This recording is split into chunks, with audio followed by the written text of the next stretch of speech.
Tanya, I want to start with a selfish question, just because it's something I find interesting for personal reasons at the moment. Why do pregnant women nest? What's going on there Yeah. in evolutionary terms? Yeah. So there's kind of two forms of nesting. There's physical nesting where you're preparing the space, and then there's social nesting where you're preparing your social environment.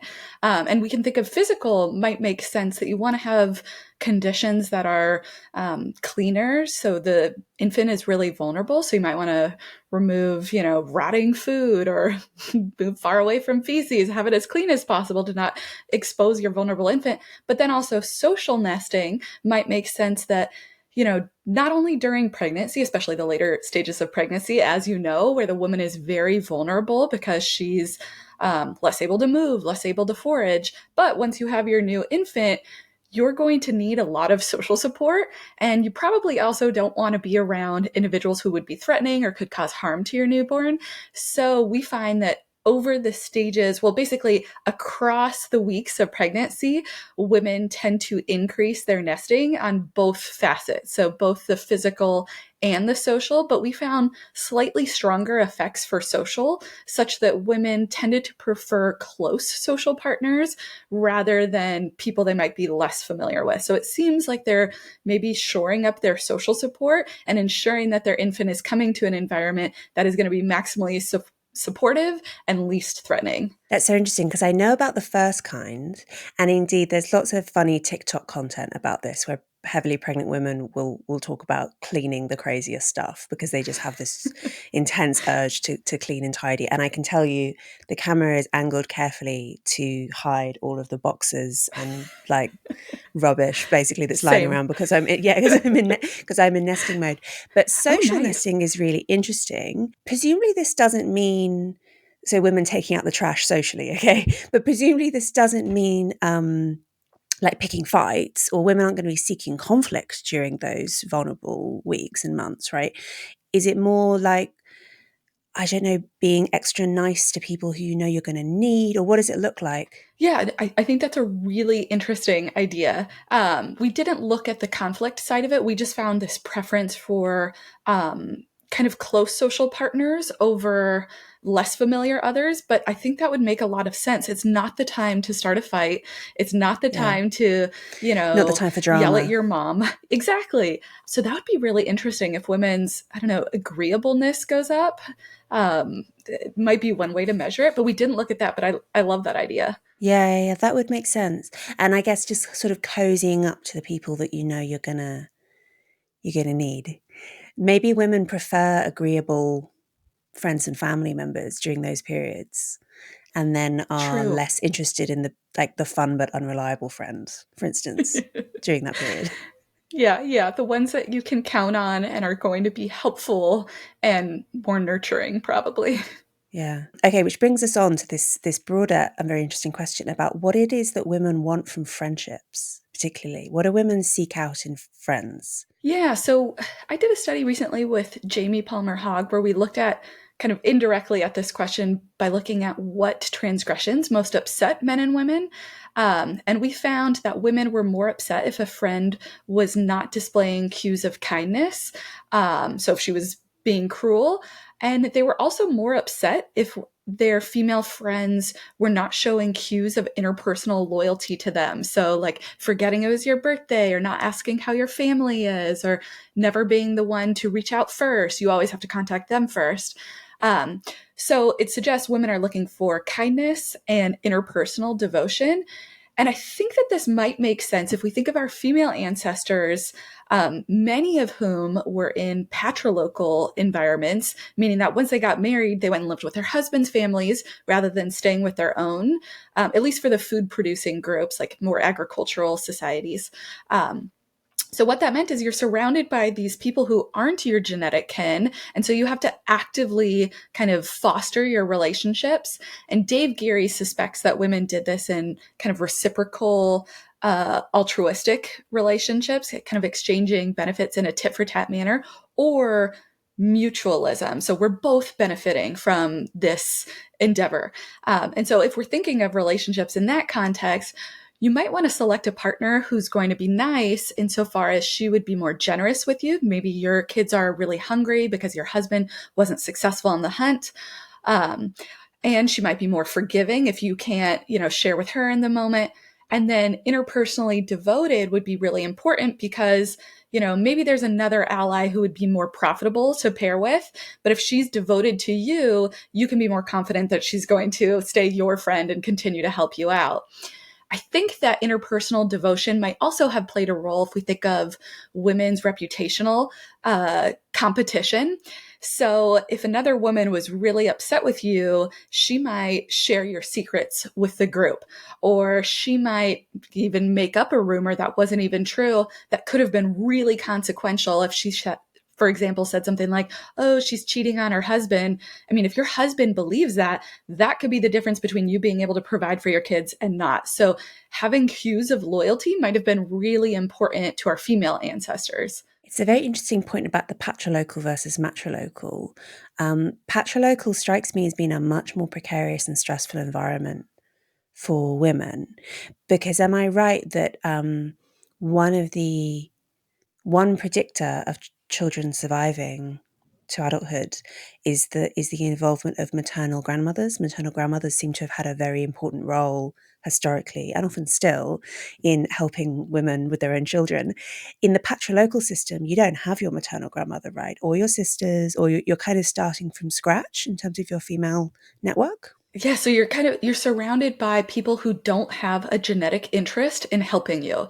They might have, I mean, if it's your in-laws, they might have a genetic interest in your kids, but that's not quite the same thing as you. And there are some data that if you compare matrilocal versus patrilocal groups, you find that in the matrilocal groups where women are surrounded by their kin, they tend to be more risk-taking and more competitive compared to when they're in these patrilocal groups where you probably have to play nice a little bit. It's basically like being around strangers or your in-laws where you can't quite express the way you might when you're around your family. So are women likely to be more agreeable, less competitive, etc., in patrilocal settings? Yeah, yeah. And so I suspect they might, I mean, they haven't looked at these yet, but I think it would be really cool to compare these types of groups to look at. I mean, women still have an incentive to compete with one another.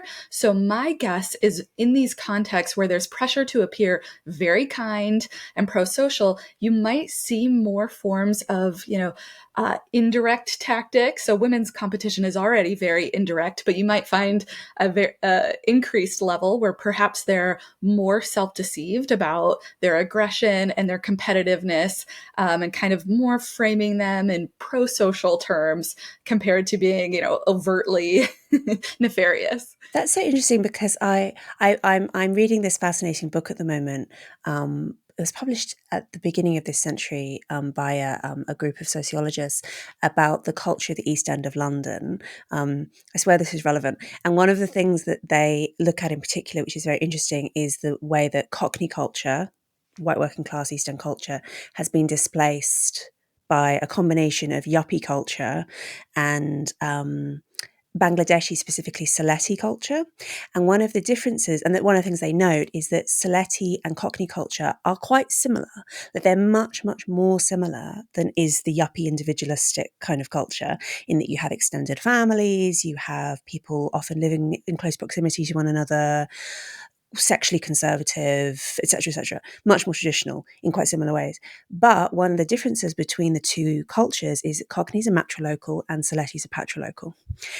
Ooh. And yeah, right. And it occurs to me that there's also a stereotype, just a stereotype, but also, stereotypes are generally true, as we know, that Cockney women are quite outspoken and quite like brassy, right? Is the like old fashioned slang term for this? Quite yeah, I guess quite assertive, competitive, etc. Whereas the stereotype about Sylheti women is that they are very demure. And I wonder if actually this patrilocal matrilocal difference could to some extent explain these cultural, even national differences that we see.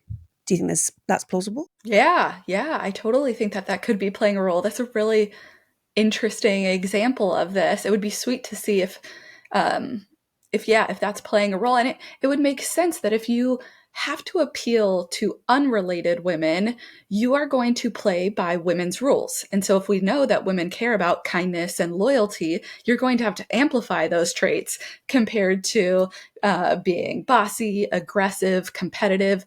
The data suggests those are all traits that women tend to dislike. And they also tend to dislike women who are very kind of status driving, or even if they reach a high status. So in adolescence, being popular puts you at risk of victimization. So if you are in a context where you have to appeal to these unrelated women, you might be kind of concealing all of those tendencies, playing down your competitiveness, playing down your status, playing down your more malicious motivations. Are there personality differences in how we regard? Because I admit I actually have a real liking for disagreeable women. I have a disproportionate number of disagreeable women in my friendship circle. I think they're fun. Interesting. Yeah. I'm always drawn to these women. Do you think it varies to some extent based on personality, or are there other contexts where you're going to be more or less inclined to basically tolerate women being disagreeable and competitive as a woman? Yeah. Well, sir, there's data that we tend to choose partners assortatively. So if we're more competitive or disagreeable, we might prefer those friends on average. I believe there's a little bit of work looking at like what's the benefit of kind of having like a bully type female friend. And one argued benefit is that she might defend you. She might stick up for you and I'm call attracted to other girls out. bodyguards. Yeah. Yeah, you have your bulldogs. That's funny. Yeah. I wonder if like another benefit of maybe a disagreeable friend is perhaps it's like perceived as being honest. I find that like when people are too perfect or nice, it makes me feel like it's not real. Like I almost prefer the ones that are telling me, like, oh, I slept with this guy last night, or, oh, this girl annoys me, because it feels authentic and I feel like I know how she really feels. Whereas if someone is too perfect or too friendly, you're like, what are they saying behind my back? Or how can I trust that she really likes me as much as she says? So, in terms of women being attracted to, aside from the bulldog type, which Yeah. maybe is a niche preference, is it true that in general women are drawn, like the most popular women tend to be the very agreeable women, the women who are very good at kind of displaying feminine niceness? Are they typically the women who attract the most friends? I don't know if it's necessarily the case that they are the most popular. All I know is that there are data that if you, and I believe this is from ethnographies with adolescents, once you are popular, if you aren't nice, other girls kind of have it out for you. So that would suggest there's a selective factor to be nice, and that's the way to kind of maintain your popularity. But I don't know if you actually find that correlation. So it might be the case that like you weed out the really mean popular girls because other women don't like them. But yeah, it would be cool to see if there is that association. I'm not sure if there is. Which is kind of counter the Mean Girls model, where the queen bee is extremely manipulative, etc. Although I suppose in Mean Girls you do often see the plastics being kind of performatively nice, offering compliments, all this kind of stuff, and then being secretly aggressive. So is performative niceness sometimes your best strategy in terms of getting to the top of the tree? Possibly, because then people can't call you out on actively being mean. There's nothing to point to that, she's actually mean. And some of the work that I've done on women's gossip, I find that the strategies they use don't tend to fit our prototype of what gossip looks like, this malicious gossip. And instead, I find support that they're kind of using these strategies that make them appear nice or innocent. So one strategy I found is that they kind of frame their gossip with concern, like, oh, she's sleeping around a lot and I don't want her to get hurt. Or Concern she's trolling. spending, exactly. And Yeah. she's spending a lot and I would hate for her to like go in debt, rather than saying, what a slut or what an idiot, And so if you actually phrase your gossip maliciously, people tend to dislike the gossiper even less than her target. So it's no longer a competitive or at least an efficacious strategy. And then another strategy I found that women might be using is kind of repeating these transgressions of their friends. So they perceive their friends to have harmed them, and then they repeat that information to others. So, oh, Becky made this really mean comment about me and it hurt my feelings. And I'm so sad, rather than saying, God, Becky's so rude. So you're conveying the same information, but the speaker appears kind or innocent.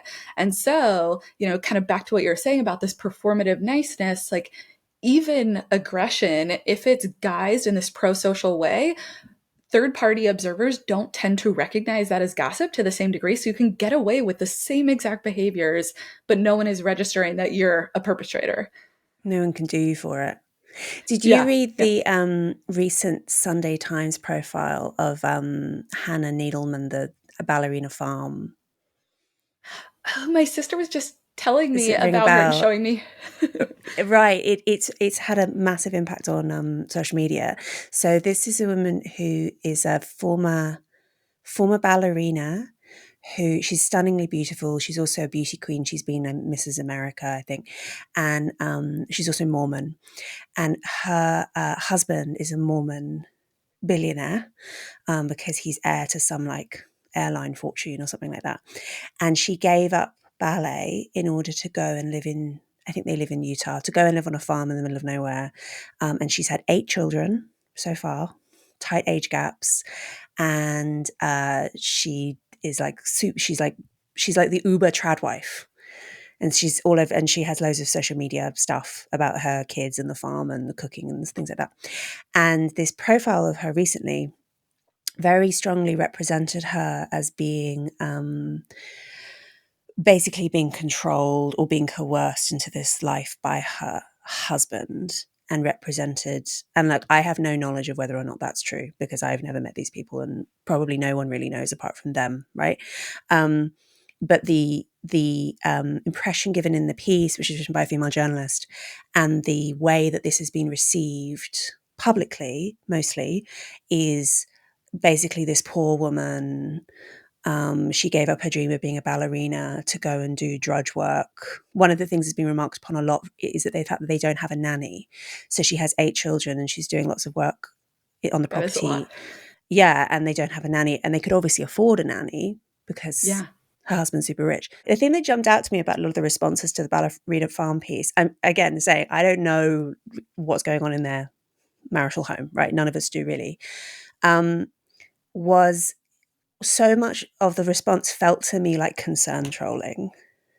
It felt to me like, I'm just worried you're being abused, right? To Yeah. this woman who, I mean, come on, like she's gorgeous and she's married to a billionaire. I mean, it's not like she's clearly extraordinarily high status. Her Yeah. life as represented on social media is so glamorous.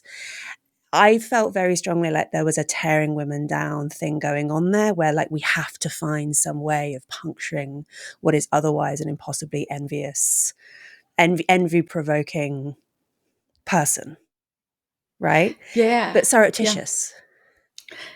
Yeah. I mean, she's like basically won the lottery. Attractive, Right. high status partner, clearly has reproductive success. And so that's interesting that it might be kind of like, oh, I'm just so worried about her because it takes away her status, right? If she didn't actively choose it, it's actually sad rather than something we should all be envying.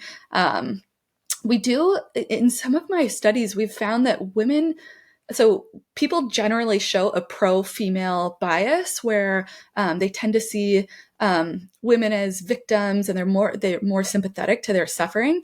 And in some of our studies, we're finding that women show this bias to a stronger degree than men. And so I think that it could function kind of in multiple ways. It might be a way of signaling to other women, like, oh, I'm a good friend, choose me because I'm on team woman. However, it might also be one way, this is kind of a competitive strategy as well, by I'm just so concerned about you, that you get to look nice to other women. We're looking out for her while you're also kind of undermining her status. Yeah. I mean, I think also the other thing that's going with Ballerina Farm phenomenon is that She has excelled in a particular area of female status, which is old-fashioned, I suppose. Like, I find it kind of peculiar that it's considered obviously preferable by a lot of these critics to be a ballerina than to be a mother of eight. Whereas being a ballerina, I mean, maybe I'm just an oaf who doesn't like ballet, but it doesn't really strike me as being obviously, it's very hard work. It ruins your body. You're at risk of sexual exploitation. There's a lot of Harvey Weinsteins, I think, in this world. You normally will age out of it when you're in your 20s or 30s. It's like super focused on body image, lots of anorexia, etc. Like, to me, it seems like actually a pretty bad gig, right? Whereas being a mother of eight, obviously also very difficult in some of the same ways.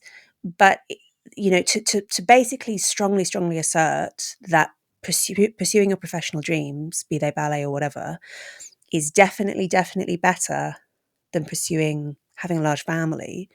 I guess also, and to do it in a slightly concerned trolley way, I guess is also another way of playing these status games among women, basically saying that route that I haven't chosen is bad. The route that I've chosen is definitely the better route. Many of you will know that Christianity is a subject of fascination for me, and the role of Christianity in shaping the modern world is a theme I return to again and again on the podcast. My view is that we really can't understand the world or ourselves without getting to grips with it, which is why I'm very glad to point you towards a new online course called 321. It's an introduction to Christianity that's imaginative, thoughtful, engaging. It assumes absolutely no prior knowledge. It's presented by the wonderful Glenn Scrivener, who has been a guest on the MMM podcast previously, and I've also been a guest on his show. Glenn presents 8 video-led sessions which are based around some beautiful animated stories that illustrate the Christian message. You can check it out for free at 321course.com/MMM. Just enter your email, choose a password, and you're in. There's no spam, there's no fees. Just visit 321course.com/MMM. Yeah, it's undermining of her agency. Like, she has the relevant information. She could compare both lives. And maybe you're right. Like, maybe it has to do with, like, as you age, it's not really that viable of a career. And I wonder if they dislike it because it appears to be appealing to what men would want from women, So, like, there are some data looking at, like, girls versus girls, and women tend to dislike other women that appear to be on team men. And so I wonder if by, leading into this trad life, it's kind of signaling my loyalty is with other men. And so maybe that's upsetting to other women. And I do think it's interesting that, like, there's a lot of pressure for women to kind of pursue these careers where they get a lot of resources, but might not be able to reproduce. And it's like, is that necessarily better for that woman? Is that actually in her interest? And I'm starting to think that possibly some of the selective factors happening within women is kind of supporting women's access to resources, because if she has access to resources, she might share with you, especially if she is team women. So if our female ancestors were really vulnerable, so I've been looking into, like, the rates of return in hunting versus gathering, and hunting tends to provide more calories. With gathering, women, they don't tend to secure as many calories, and sometimes it's not even enough to support themselves, let alone all of their kids. And so you almost need these extra resources. And of course, one form is a male partner. But perhaps if you could guilt other women by signaling, like, hey, I need a lot right now, or, once you get your share of resources, are you going to share with me? It might be a way to kind of, like, spread the wealth among women. So maybe we are kind of pushing women into these high resource situations because it benefits women as a whole, even if it's at the cost of that one woman. That's really interesting. So one of the ways that you might signal that you're a guy's gal, right, is either by living up to the model of what men really like, which might include being a trad wife, might mean being really beautiful, might mean being anti-feminist. I mean, these are all the sorts of things that might signal that you might not actually be as generous with your female peers as we might like. Yeah, I mean, so a lot of the other findings where women tend to dislike Well, they dislike when women use their appearance to get resources or opportunities. They tend to really dislike sexually promiscuous women, which is appealing to men's interests. They tend to dislike when women aren't kind. And so maybe what that's signaling is like, I'm not going to share with you other women. Um, I don't, and we know that there are data that they don't like guys, girls. So I think if we put all of those together, they're kind of saying like you're appealing to men's interests and you're not considering other women, which actually would be really threatening because you could imagine if you were in a group and your kids are about to starve and there's this woman married to the best hunter and her kids are doing fine and she doesn't want to share meat with you, like that difference compared to a woman who is like really generous and sympathetic, that might be the difference between your children dying or not, so I could understand for our female ancestors why you would care if another woman is like willing to share her wealth or has concern for other women, because if she doesn't care about you, that could be, your family at risk. And presumably there's always been a tussle in our evolutionary history because on the one hand, yes, you want to be seen as generous, altruistic, but on the other, obviously you don't want to give all your meat away. So there's like you need to play that game very carefully in order to maximize your own children's chances of survival. Yeah, and it seems that families, the best predictor of who receives meat from others is whether they have shared their meat. So what I think that means is it really benefited women to be with a skilled hunter who actually had excess meat, who was doing well, because if he could be generous to other families, you would receive that family's meat when they had an excess. So kind of these like strategic alliances that you want to be paired. You want to have a friend who has a really skilled husband, and then you too would like a very skilled and generous husband. So you could kind of buffer each other's risks. So you're not facing starvation if one of them is injured or ill or unsuccessful that day. Talk to me about how BMI plays into female friendships. Because I know you did this big study of, was it a Slovakian online friendship network? Oh yeah, so we were looking at kind of it was like an online social network analysis, and it was using a Slovakian social network.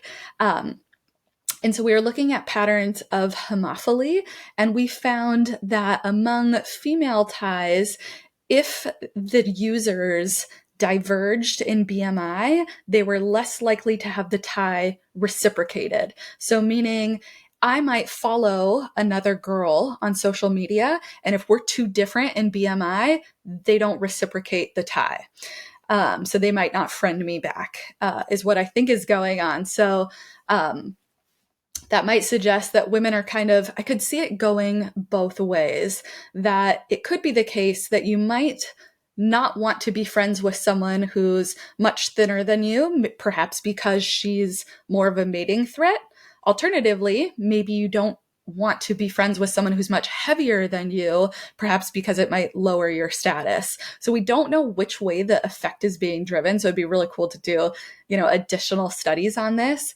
There are some data by Nicholas Christakis that BMI will travel through social networks. So to some degree, our weights might be influenced by the weights of our friends. And perhaps that's we're calibrating how competitive we need to be. If our friends are really skinny, maybe we feel additional pressure to be thin compared to if they're, comfortably letting themselves live their best lives. Maybe we feel that too. So Might also want to yeah, be friends with other mums and we all get fat from pregnancy. it could, We it need could a just control for be. that. Yeah. Okay, so I've been learning, apparently, this is only anecdotal, but I don't know if there are data behind this, that also like women's bodies widen. Like you actually get not just like heavier, but like wider, like your shoulders broaden. From Um, pregnancy. Apparently. Yeah, I don't Yeah. know if there's much data behind it. I've just heard some anecdotes, but I had no idea that was the case, and I thought that was so fascinating. So feet definitely widen. My first pregnancy cured my bunions. I was all set actually to have surgery on my bunions because they were that bad. And then I had to cancel the surgery because I got pregnant. And subsequently, they've completely gone away. I don't have any pain anymore. I think it's because a bunion all the things you learn on this podcast, everyone. A bunion is caused by having kind of too acute an angle, basically, in your foot, and it causes pain. And if the whole foot widens, then the angle becomes less acute. So pregnancy causes a lot of health problems, but not that one. Right. Yeah, I think it's just because the relaxin causes all of your joints to change Yeah, in speaking mysterious ways.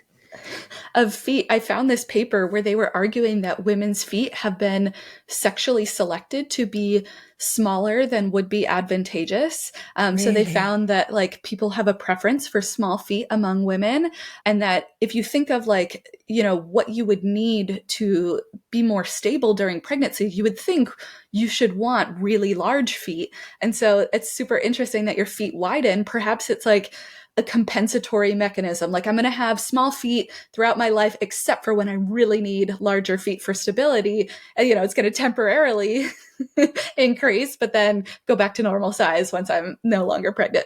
Why do men like small feet? What would be the drive there for in terms of sexual selection? I don't know. I'm starting to look into there's a bunch of different data where men seem to prefer cute, like kind of smallness in women. So if you look at like height preferences, men tend to prefer women who are smaller than they are.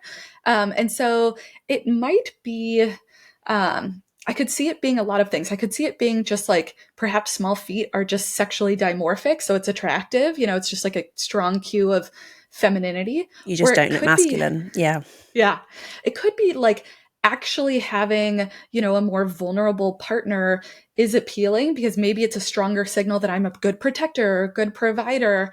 A lot of like women's fashion tends to be things that like actually make women more vulnerable, like high heels. You can't walk as effectively, you know, corsets. You're tiny, long nails. You can't do anything. It's clearly a sign I'm not working with my hands, you know. And so it makes me wonder if there's something to this where if men might have preferences for like cues of frailty or vulnerability. And perhaps it's just because those women are effectively evoking support, you know? So, like, if I'm giving off cues that I need a lot of help, maybe my partner invests more compared to if I'm very sturdy and I'm like, I got it, you know, that I don't evoke male care to the same degree. I'm not sure. The difficult thing to disentangle is some fashion stuff.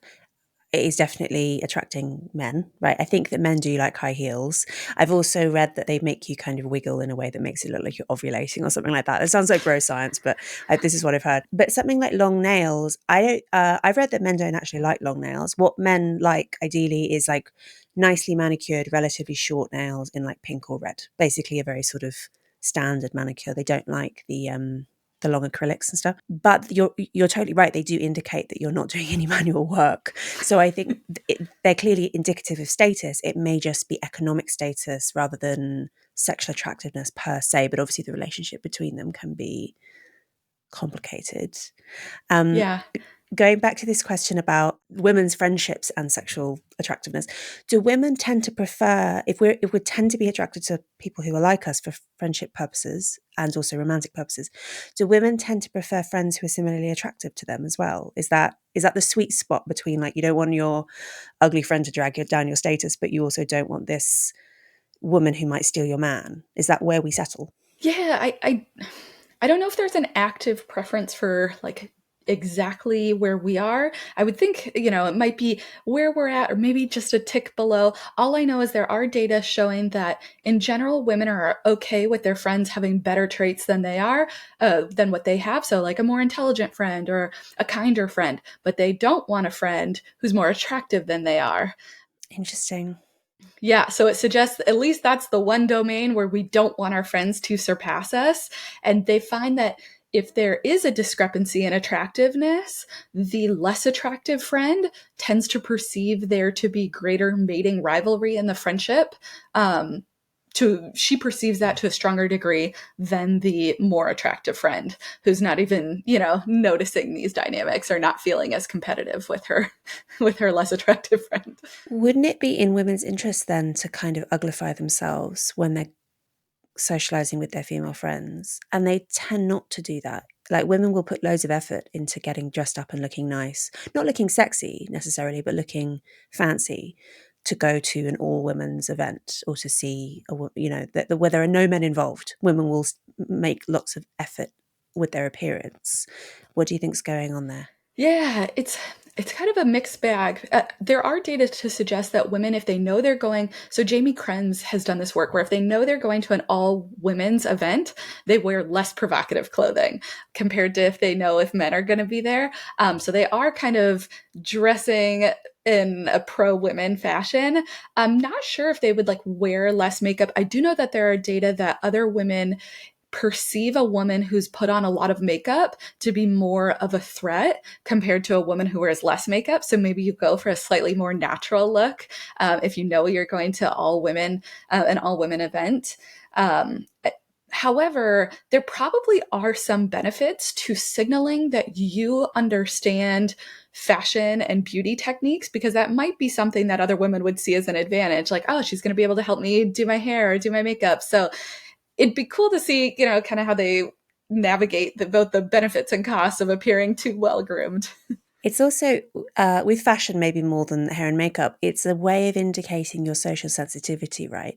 If you're wearing the perfectly chosen thing for the event that you're going to, that indicates your social adeptness, right? Which surely is attractive in a potential ally. Yeah, yeah. It signals that you understood what was appropriate to wear. And if you're, matching the current fashion trends, that might also signal that you're in the know. I understand that now I need to wear this length of socks compared to the shorter socks now, or, like that these subtle differences, because you have friends who are in the know, you're well connected socially. There's been some work suggesting that women also tend to infer that if another woman has kind of like an expensive handbag, that her partner is more invested in her. So you might also be signaling like, I have access to resources, my husband's resources, so maybe that signals one, don't bother going after him. And two, I have all these resources. So I'm potentially a partner you might want because I have access to these things, or don't bother going after my man. It's a real tightrope, isn't it? I mean, much like the thing about you want to appear generous, but you don't want to give away all your meat.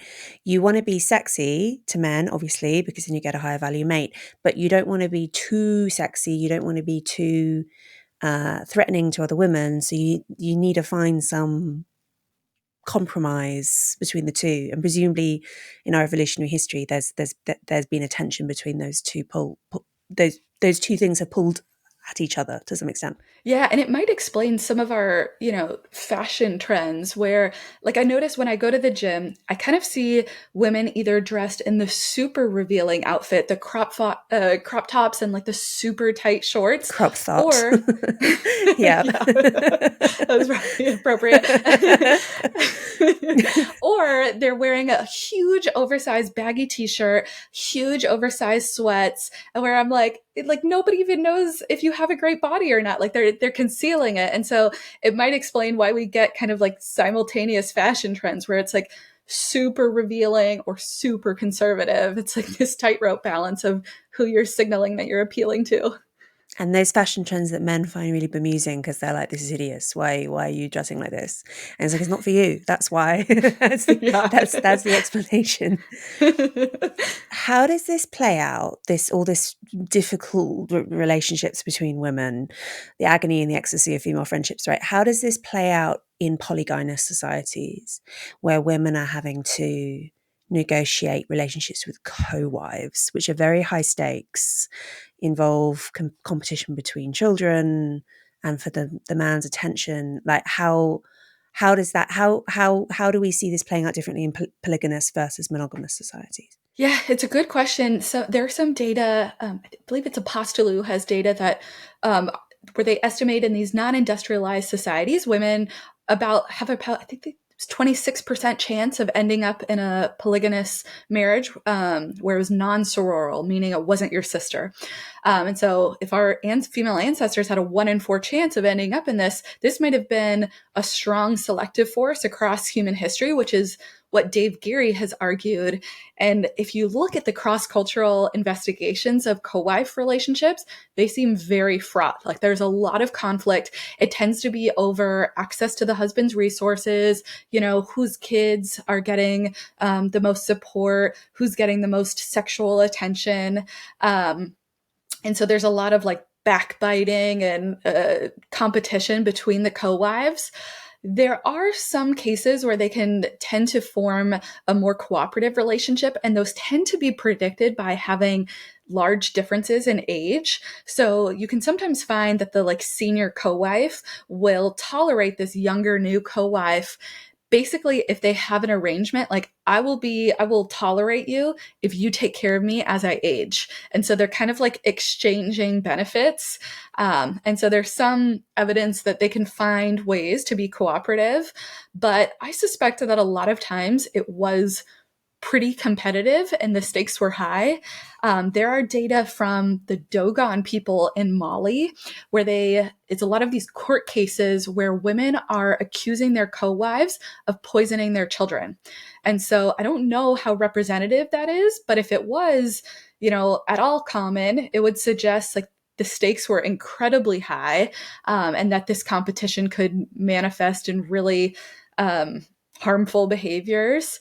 There are data finding that kids are less likely to survive if they're in a polygamous marriage, or polygamous family, even after you account for SES. So what that means is that kids are more likely to die even if you have an abundance of resources, suggesting the issue isn't spreading the household resources too thinly. I'm sure that doesn't help, but it suggests that if you're still finding this effect, even at the high income families, that there might be something else going on that's making it more challenging for kids to thrive. So perhaps what I would suspect is it's this competition among co-wives and within the families. And so I think that might have also been a selective factor acting on women's aggression.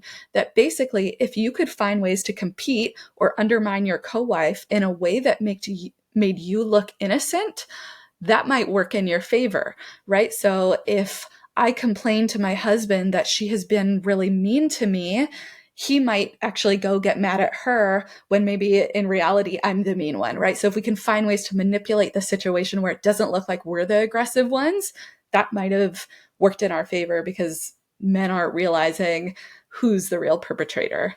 Right, and that's for a male audience. So some of this disguised aggression is for a female audience. It's so that you can still look nice to the women who you want to be your allies while undermining your rival subtly. But some of it is also concealed so that men don't realize what's going on. So you're playing to different observers with some of this dishonesty. I mean, it's subconscious dishonesty generally. Yeah. And anecdotally, it feels so true. Like you could walk away from an interaction and tell, a male romantic partner, like, did you hear how she said that? And they don't even notice. They don't even register. Like, what? Yeah. Yeah. Yeah. And it's like so frustrating because they're not picking up on these subtleties. And so I think that might be, by design. I also have this hypothesis, and I haven't tested it, but that like, I don't know if you've noticed this, but if you're out in a crowded setting, men can't really hear women's voices very well, whereas I can hear a woman's voice perfectly fine. And so there might be we might have adaptations to kind of disguise our interactions from men, that like it might be hard for men to register everything that's going on between women, and perhaps the female ancestors who could do that were more successful. The episode is not over. There is another maybe 30 minutes of content, but it is behind a paywall. If you would like access to that content, if you would like to show support for the show, paid subscriptions are what keep it on the road. Allow me to pay my producers, put food on the table, all that important stuff. The extended version of the podcast is available at my Substack, louiseperry.substack.com. That's where you can also find, as I say every week, bonus episodes, extended episodes, the MMM chat community, all of this. Please sign up for a paid subscription. It makes such an enormous difference to my ability to keep producing the podcast and grow it even bigger, produce more episodes, all that good stuff. There are other ways that you can show your support for the show as well. You can rate and review us on Apple Podcasts. You can like us on YouTube. You can tell your friends and family how much you like the show. If you find it valuable, all of these things make an enormous difference to our ability to keep making it. Thank you so much.